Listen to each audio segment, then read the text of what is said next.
नमस्कार दोस्तों, आप लोगों का स्वागत है हमारे YouTube channel Ravi study point पर। दोस्तों, इस वीडियो में हम लोग देखने वाले हैं पादप जगत के महत्वपूर्ण क्वेश्चन जो बार बार एग्जाम में पूछे जाते हैं। और ये पादप जगत का पहला भाग है, क्योंकि सारे क्वेश्चन एक ही वीडियो में कवर नहीं किए जा सकते हैं, तो इसका एक अगला वीडियो भी आएगा। तो चलिए शुरू करते हैं अपना पहला क्वेश्चन। पहला क्वेश्चन है, किस सवाल का प्रयोग अंतरिक्ष अनुसंधान में किया जाता है। दोस्तों, आप लोगों के सामने 4 ऑप्शन हैं।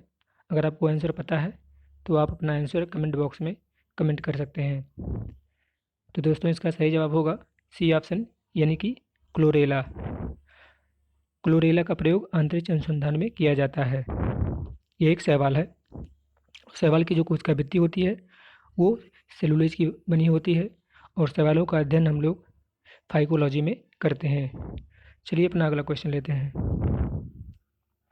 अगला क्वेश्चन है, लाइकेन है। ए ऑप्शन परजीवी, बी ऑप्शन रसायन पोषी, सी ऑप्शन अपघटक और डी ऑप्शन सहजीवी। तो दोस्तों, इसका सही जवाब होगा डी ऑप्शन, यानी कि सहजीवी। लाइकेन एक सहजीवी होता है जो शैवाल और कवक से मिलकर बना होता है, क्योंकि लाइकेन में जो कवक होता है वो अपना भोजन स्वयं नहीं बना पाता है। वह भोजन बनाने के लिए शैवाल के ऊपर निर्भर रहता है। इसलिए कवक जो है खनिज लवण, विटामिन्स और अन्य जरूरी चीज़ों का इकट्ठा करता है और शैवाल को देता है, और शैवाल भोजन बनाने के बाद वो भोजन खुद भी लेता है और कवक को भी देता है। चलिए अपना अगला क्वेश्चन लेते हैं। अगला क्वेश्चन है, बीजों के अंकुरण के लिए किसकी आवश्यकता नहीं होती है। ए ऑप्शन है पानी, बी ऑप्शन है वायु, सी ऑप्शन है धूप और डी ऑप्शन है उपयुक्त तापमान। तो दोस्तों, इसका राइट आंसर होगा सी ऑप्शन, यानी कि धूप। बीजों के अंकुरण के लिए धूप की आवश्यकता नहीं होती है। बीजों के अंकुरण के लिए केवल पानी, वायु और अगर उपयुक्त तापमान हो तो बीज अंकुरित हो जाते हैं। अगले क्वेश्चन की तरफ बढ़ते हैं। अगला क्वेश्चन है, निम्नलिखित में से कौन सा एक जैव उर्वरक का स्रोत है। ए ऑप्शन है ईस्ट, बी ऑप्शन है क्लोरेला, सी ऑप्शन है एजोला और डी ऑप्शन है मोल्ड। तो दोस्तों, इसका सही जवाब होगा एजोला, यानी कि ऑप्शन सी इसका राइट हो जाएगा। एजोला एक जैव उर्वरक है। अपने अगले क्वेश्चन की तरफ बढ़ते हैं। अगला क्वेश्चन है, दूध किस बैक्टीरिया के कारण खराब होता है। दोस्तों, यह बहुत ही कॉमन क्वेश्चन है। आपको आंसर पता होगा, आप अपना आंसर कमेंट बॉक्स में कमेंट कर दीजिए। दोस्तों, इसका ये ऑप्शन सही हो जाएगा लैक्टोबैसिलस। लैक्टोबैसिलस नामक बैक्टीरिया दूध में पाया जाता है, जिसके कारण दूध दही में बदलता है। और साइनोबैक्टीरिया को हम लोग नीलहरित शैवाल भी बोलते हैं। चलिए अपना अगला क्वेश्चन लेते हैं। अगला क्वेश्चन है, प्याज के छिलके उतारने पर आंसू आते हैं क्योंकि प्याज निष्कासित करते हैं। तो दोस्तों, ए ऑप्शन है सल्फोनिक एसिड, बी ऑप्शन है सल्फेनिक एसिड, डी ऑप्शन है कार्बोलिक एसिड और सी ऑप्शन है अमीनो अम्ल। तो इसका सही जवाब होगा बी ऑप्शन, यानी कि सल्फेनिक अम्ल। प्याज के छिलके उतारने पर सल्फेनिक अम्ल निकलता है, जिसकी वजह से आंखों में आंसू आ जाते हैं, यानी इसका बी आंसर सही हो जाएगा। चलिए अपना अगला क्वेश्चन लेते हैं। अगला क्वेश्चन है,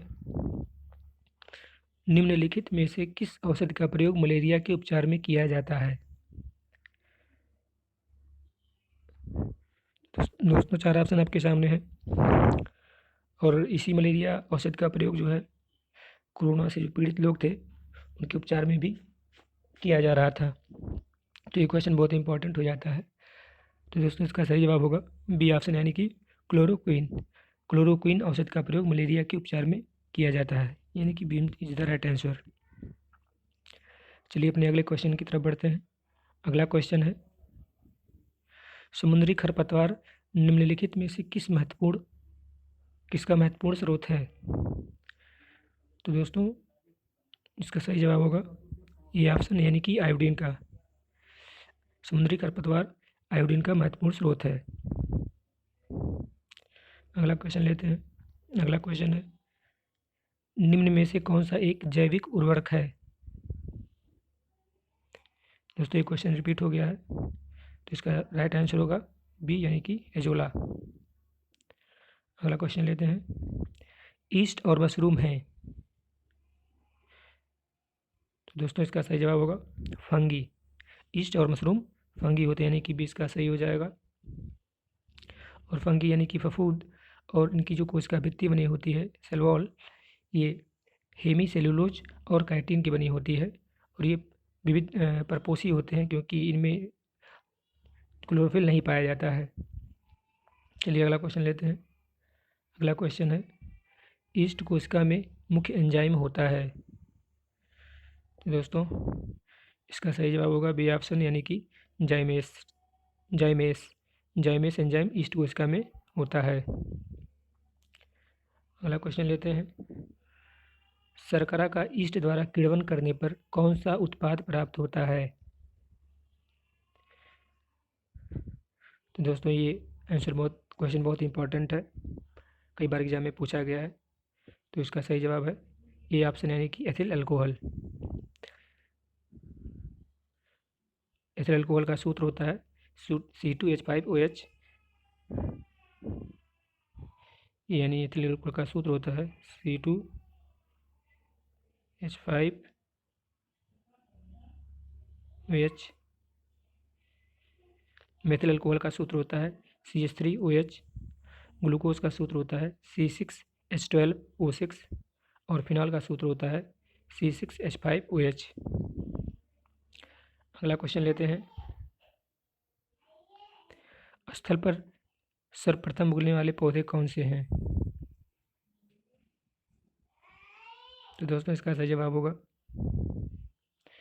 ब्रायोफाइटा।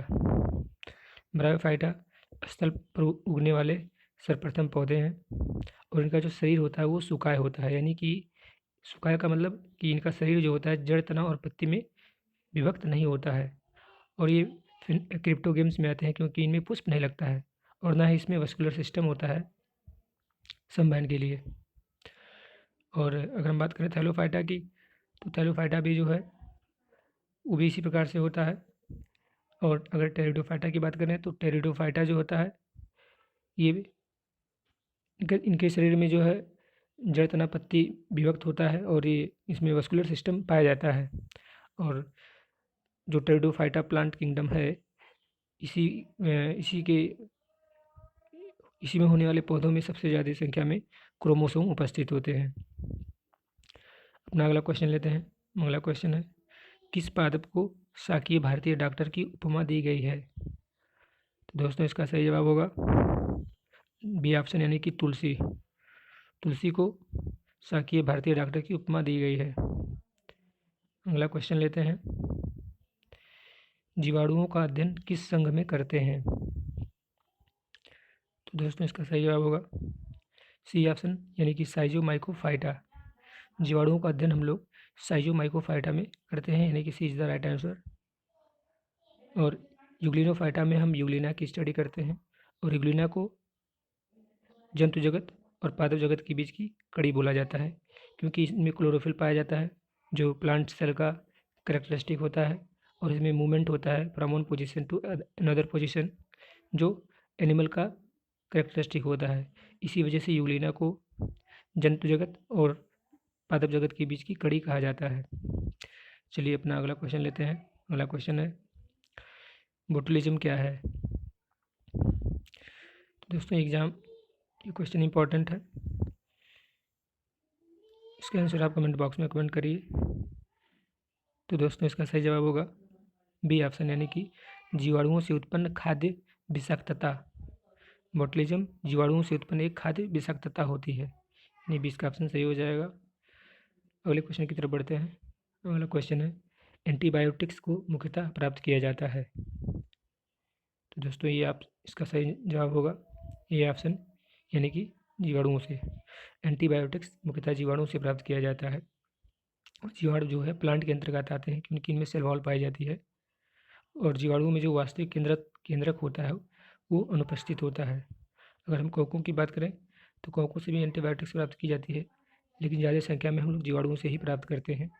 और कोकों की कोशिका भित्ति जो है हेमीसेलुलोज और काइटिन की बनी होती है, और ये विविध पोषी होते हैं और इनमें जो फूड स्टोर होता है वो ग्लाइकोजन के फॉर्म में स्टोर होता है।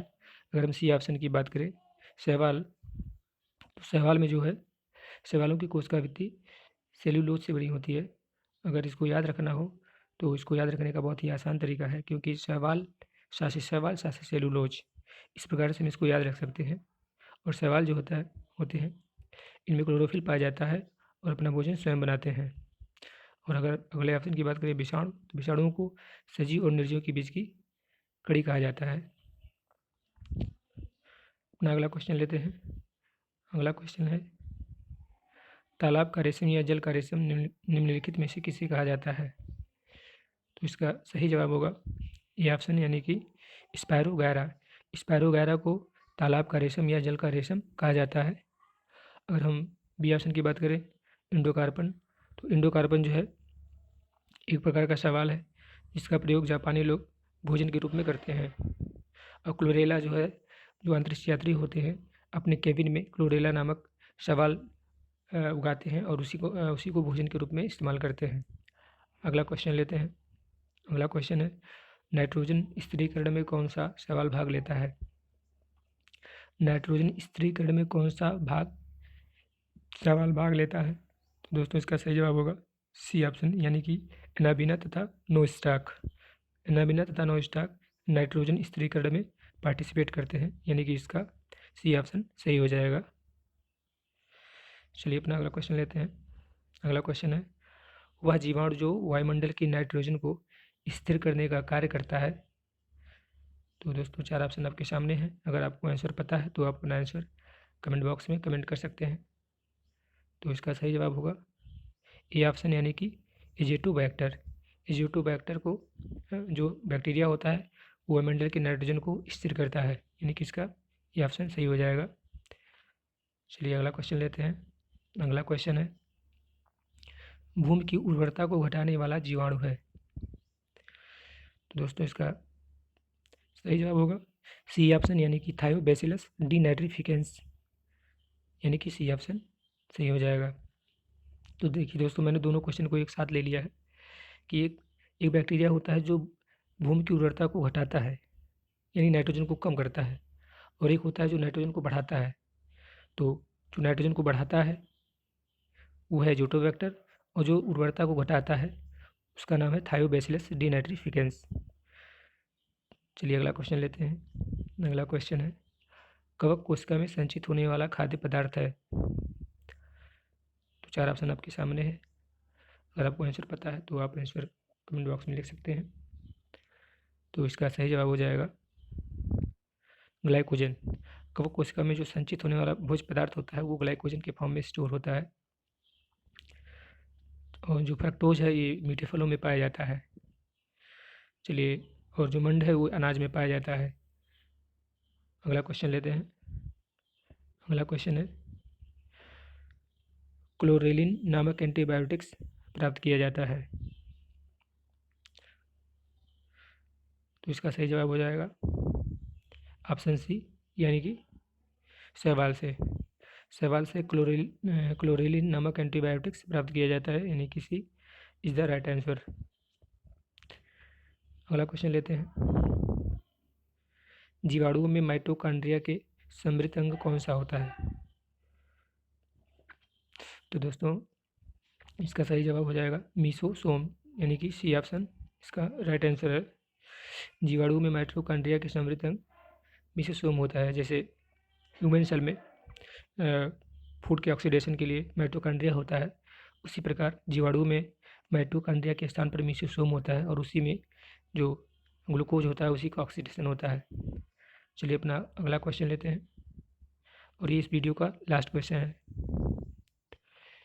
किसी पौधे का खाद्य चालन ऊतक है?